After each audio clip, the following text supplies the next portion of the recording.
Well, there's more unemployment in France. Official figures show the number of job seekers in France has climbed for the 27th consecutive month in July. The French Labour Ministry says the number of job seekers has reached 3.28 million people. This figure is up 6,300 people from June. However, the ministry says that the speed in the rising rate of unemployment had slowed down. However, the country's UMP party of former President Nicolas Sarkozy says the situation is worse than figures show, denouncing the report as a cynical statistic manipulation. Press TV's Ramin Mazaheri, our correspondent, joins me from Paris. Ramin, just how worse can the unemployment crisis get?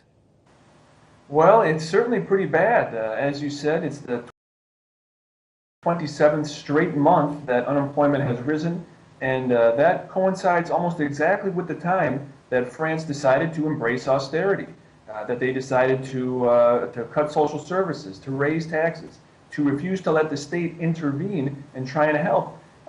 And this trend really jeopardizes Hollande's promise to reverse this trend by the end of this year. But really, he's bringing it upon himself with his policy decisions. For example, we're going to have a very tense month here in France in September because Hollande is trying to raise the retirement age again. This is a very, very unpopular idea. It's going to lead to a lot of protests. And what is it doing? It's increasing economic uncertainty. It's not going to inspire employers to go out and feel comfortable that they can make more hires. And of course, Ramin, as you mentioned there, I mean, what social and, for that matter, political problems has unemployment brought about for France? Well, I mean, there's certainly been, plenty of problems. I mean, I think what the main thing that this shows is that the European sovereign debt crisis really is not over in Europe.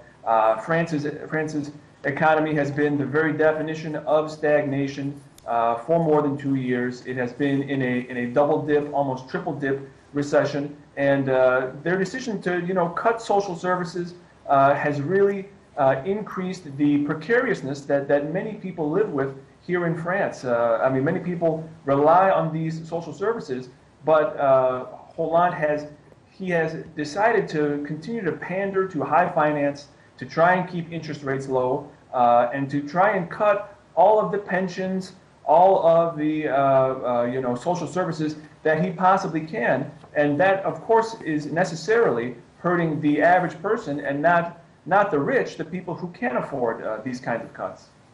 Indeed. We'll leave it there for the time being. Press TV's Ramin Mazaheri, our correspondent, reporting from Paris. Thanks there, Ramin.